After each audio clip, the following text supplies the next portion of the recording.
Hello guys. हमारे आसपास ऐसे लोग ज़रूर होते हैं जो हमेशा ही हमें अनकंफर्टेबल फील कराते हैं, यानी कुछ ऐसा करते हैं जिसकी वजह से हम परेशान होते रहते हैं।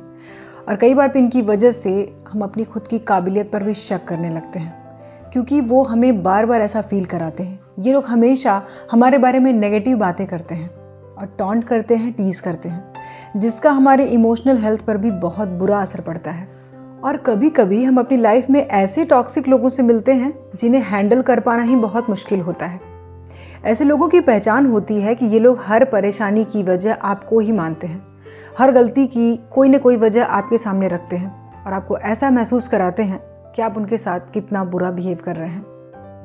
आपको ऐसा लग सकता है कि आप इन्हें फिक्स कर सकते हैं, यानी कि उन्हें बदल सकते हैं। लेकिन कुछ लोग ना ऐसा जानबूझ के करते हैं ताकि सारा अटेंशन, सारा फोकस, हमारा सारा ध्यान, इवन प्रायोरिटी भी सब कुछ उन्हीं पर बनी रहे, क्योंकि ऐसे लोग आपकी मेंटल हेल्थ को बुरी तरह से अफेक्ट कर सकते हैं। इसलिए ज़रूरी है कि आप इनसे डील करना सीखें। तो फिर क्या करें और कैसे हैंडल करें ऐसे लोगों को? चलिए आज के इस वीडियो में हम जानते हैं कि खुद को ऐसे लोगों से अफेक्ट होने से कैसे बचाएं। लेकिन वीडियो को स्टार्ट करने से पहले एक छोटी सी रिक्वेस्ट है गाइस कि अगर आप इस चैनल पर पहली बार आए हैं तो चैनल को सब्सक्राइब करके बेल आइकन को ज़रूर प्रेस कर लें। यहाँ पर आपको ऐसी ही वैल्यूएबल वीडियोस देखने को मिलती रहती हैं। तो चलिए अब वीडियो में आगे बढ़ते हैं और जानते हैं कुछ टिप्स के बारे में जिनसे आप ऐसे लोगों से डील कर सकते हैं, उनसे बच सकते हैं। सबसे पहले अपने गुस्से पर कंट्रोल रखें। अगर कोई आपको कंटिन्यूसली अनकंफर्टेबल फील करा रहा है या टीज़ कर रहा है तो गुस्सा आना जाहिर सी बात है। लेकिन कई लोग आपकी इमेज को ख़राब करने के लिए ऐसा करते हैं। वो आपके साथ गलत बिहेवियर करते हैं जिससे कि आप उन लोगों पर गुस्सा दिखाएं और ये लोग खुद को लोगों के बीच में बेचारा दिखा सकें। इसीलिए इस सिचुएशन में खुद को नॉर्मल रखना बहुत ज़रूरी है। खुद को नॉर्मल रखने की कोशिश कीजिए और उनकी प्लानिंग्स को पूरा मत होने दीजिए, क्योंकि ये बहुत ज़रूरी है कि ऐसे सिचुएशन में आप खुद पर और अपने इमोशंस पर पूरा कंट्रोल रखें। भले ही सामने वाला पर्सन गलत हो, आपको दिखाई दे रहा हो, फिर भी आपको उसके साथ रिस्पेक्ट के साथ ही बात करनी चाहिए, क्योंकि वो सिर्फ आपको प्रोवोक करने की कोशिश कर रहा होता है। तो आपको ध्यान देने की ज़रूरत है कि चीज़ें ज़्यादा ख़राब ना हो। ऐसा ना हो कि आप अपने एक्शंस, अपने इमोशंस का रिमोट कंट्रोल उसी के हाथ में सौंप दें, ताकि आपका गुस्सा होना, रिएक्ट करना वो कंट्रोल कर सके। इस चीज़ से आपको हमेशा बचने की कोशिश करनी चाहिए। अपनी बाउंड्रीज क्लियर रखिए। टॉक्सिक लोगों से दूरी बनाने, उनसे बचने का सबसे अच्छा तरीका है कि आप अपनी बाउंड्रीज को फिक्स करके रखिए, ताकि कोई भी एक लिमिट तक ही आपके पास या साथ आ सके। क्योंकि कई बार हम किसी के साथ इतना ज़्यादा इमोशनली अटैच हो जाते हैं कि जब उनकी असलियत हमें पता चलती है तो सिर्फ और सिर्फ दुख होता है और फिर खुद पर गुस्सा आता है कि क्यों हमने खुद को उनके साथ इतना अटैच किया, क्यों हमने इतना ज़्यादा टाइम उनके साथ स्पेंड किया। आपको लोगों को अपनी बाउंड्री समझाने की ज़रूरत है, जिससे कि वो आपके साथ गलत बिहेवियर ना कर सकें, आपके इमोशंस के साथ खेले नहीं। ऐसे लोगों से सिर्फ काम से मतलब रखिए और अपनी पर्सनल लाइफ के बारे में तो उससे कुछ भी शेयर मत कीजिए, क्योंकि जब वो आपसे दूर होते हैं ना तो इन बातों का बहुत फ़ायदा उठाते हैं। कई बार वो आपको ब्लैकमेल भी करते हैं। मैनिपुलेशन से बचें। ऐसे लोग ना बहुत मैनिपुलेटिव होते हैं, इनके साथ डील करना बहुत मुश्किल होता है।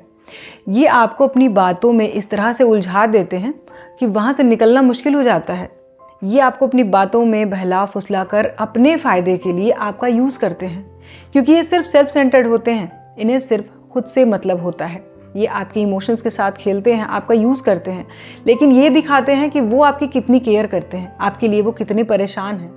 लेकिन वो आपको तभी याद करते हैं जब वो किसी मुसीबत में फंसे हों या फिर उन्हें आपकी हेल्प की ज़रूरत होती है। इसीलिए ऐसे लोगों को अपनी लाइफ में इतनी इंपॉर्टेंस मत दीजिए जो आपका टाइम और आपके इमोशंस दोनों को वेस्ट करते हों। खुद को ज़्यादा अवेलेबल ना रखें। टॉक्सिक लोगों को पता होता है कि उनका टारगेट कौन होता है और उसे कैसे हैंडल करना है। उन्हें ये पता होता है कि अपनी बातें उनसे कैसे मनवानी हैं।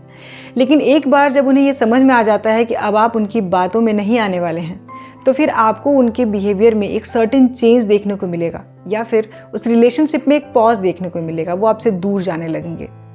या तो काम का बहाना बना लीजिए या फिर कोई और बात, जिससे कि आप उन्हें इग्नोर करना शुरू कीजिए। उनके लिए अवेलेबल मत रहिए कि जब उन्होंने बुलाया आप पहुंच गए। हाँ, इसके बाद हो सकता है कि लोग आपको रूड या सेल्फिश समझें या फिर कुछ कड़वी बातें भी आपको सुनने को मिले, लेकिन आप उन्हें सिर्फ नज़रअंदाज कीजिएगा। उनकी बातों को मत सुनिएगा, क्योंकि ये बातें आपके लिए ठीक नहीं हैं। कोई भी तब आपको सपोर्ट नहीं करता जब आप मेंटली परेशान होते हैं, कोई आपका दुख नहीं सुनता। इसीलिए ऐसे लोगों से दूर रहना बहुत ज़रूरी है। खुलकर बात करें। अगर आपके साथ कोई टॉक्सिक बिहेवियर कर रहा है तो उनके साथ खुलकर बात करने की कोशिश करनी चाहिए। आपको उन्हें समझाने की कोशिश करनी चाहिए कि उनके ऐसे बिहेवियर की वजह से आपको कितनी परेशानी होती है या आप कितना अनकंफर्टेबल फील करते हैं। इसके साथ ही उनसे बात करें, उनकी परेशानी समझने की कोशिश करें कि वो आखिर आपके साथ ऐसा बिहेवियर कर ही क्यों रहे हैं।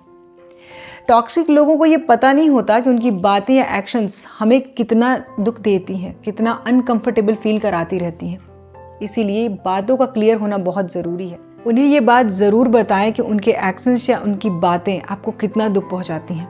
अगर सच में वो आपका रियल वन होगा ना, चाहे रियल फ्रेंड हो या रियल पार्टनर हो, तो जब उसे ये बातें पता चलेंगी तो वो अपने बिहेवियर में चेंज लाने की पूरी कोशिश ज़रूर करेगा। इन्हें बदलने की कोशिश मत कीजिए। टॉक्सिक पर्सनैलिटी की सबसे बड़ी पहचान ही यही होती है कि ये खुद को इतना बेचारा दिखाने की कोशिश करते हैं कि आपका ध्यान इन पर अपने आप ही चला जाता है। लेकिन अगर वो पर्सन बार बार ऐसा कर रहा हो तो उससे पहले ही दूरी बना लेना, उसी में भलाई होती है। क्योंकि इन्हें सिर्फ अपने काम से मतलब होता है। ये सिर्फ अपना काम निकलवाने के लिए हर तरह की चीज़ें करते हैं, क्योंकि इतने सेल्फ सेंटर्ड होते हैं कि इन्हें अगर आपने कोई कमी इन्हें बताई भी तो भी ये उसे मानते नहीं हैं, क्योंकि इन्हें लगता है कि ये परफेक्ट हैं। इसीलिए आप उन्हीं को बदल सकते हैं या एडवाइस दे सकते हैं जो बदलना चाहते हैं या जिन्हें लगता है कि उनके अंदर कमी है, लेकिन इन्हें तो अपने अंदर कोई कमी दिखती ही नहीं है। सो अगर आप ऐसा करते भी हैं तो वो आपको इसके लिए ब्लेम करते हैं कि तुम्हें ये कमी दिख रही है, हालांकि मेरे अंदर ये है नहीं। सो ऐसे लोग बदलते नहीं हैं, क्योंकि ये अपने ही मोड में रहते हैं। आप इन्हें बदल नहीं सकते, तो कोशिश भी ना करें। अब बात करते हैं कि अगर ऐसे लोगों से आपका रोज़ाना ही आमना सामना होता है तो फिर क्या करें। उनसे दूरी बनाए रखें। टॉक्सिक लोगों से डील करने का सबसे बेस्ट तरीका है कि आप इनसे दूरी बना लें। इनसे कम बातचीत रखिए। अगर कोई टॉक्सिक पर्सन आपके प्रोफेशनल प्लेस पर है, आपके ऑफिस में है, तो अवेयर रहने की ज़रूरत होती है, क्योंकि तब ये और ज़्यादा नुकसान पहुँचाते हैं। इसीलिए सिर्फ काम से कनेक्ट रहिए। पर्सनल लाइफ में तो इन्हें इन्वॉल्व ना ही करें तो ज़्यादा बेहतर है। ऑफिस में बातचीत के लिए कोई नोट या मेल छोड़ सकते हैं। अगर आप ऐसे पर्सन से सोशल मीडिया से कनेक्टेड हैं तो उसे वहाँ भी लिमिट में ही रखें। जितना ज़्यादा आप उनसे दूरी बनाकर रखेंगे उतना ही ज़्यादा आप बेहतर महसूस करेंगे। आपकी परफॉर्मेंस में कोई प्रॉब्लम नहीं आएगी। ध्यान रखिए कि आप किसी पर्सन को सिर्फ तभी बदल सकते हैं जब वो खुद बदलना चाहे। इसीलिए इस तरह के लोग एक दिन आपसे अच्छा बिहेवियर करते हैं और अगले ही दिन वो आपको इग्नोर करने लगते हैं। तो हम सिर्फ अपनी जिम्मेदारी ले सकते हैं, किसी और के इमोशंस या बिहेवियर की नहीं, क्योंकि वो उनका एटीट्यूड है हमें देखने का। अगर वो हमें गलत समझते हैं तो ये उनकी प्रॉब्लम है, हमारी नहीं। सो इमोशनली मैच्योर और स्मार्ट बनिए ताकि लोग आपका फ़ायदा ना उठा पाएँ और आपको एक कमज़ोर पर्सन की तरह ना देखें। और लोगों से बहुत ज़्यादा इमोशनली इन्वॉल्व होने की ज़रूरत नहीं है जब तक कि बहुत ज़रूरी ना लगता हो, क्योंकि शुरुआत यहीं से होती है। आप किसी के साथ बहुत घुल मिल जाते हैं और बातों बातों में उनको अपनी कमज़ोरियाँ भी बता देते हैं, और इस तरह के लोग ऐसी ही बातों का फ़ायदा उठाते हैं। सो आपको अवेयर रहना है, अपना खुद का ध्यान रखना है और ऐसे लोगों की बातों में बिल्कुल नहीं आना है। सो गाइस, आज के वीडियो में इतना ही। वीडियो कैसा लगा मुझे कमेंट करें। वीडियो पसंद आए तो लाइक और शेयर करें, और इसी तरह के और वीडियोस को देखने के लिए चैनल को सब्सक्राइब ज़रूर कर लें। सो हम मिलेंगे अपने नेक्स्ट वीडियो में नेक्स्ट टॉपिक के साथ। अपना कीमती समय देने के लिए धन्यवाद।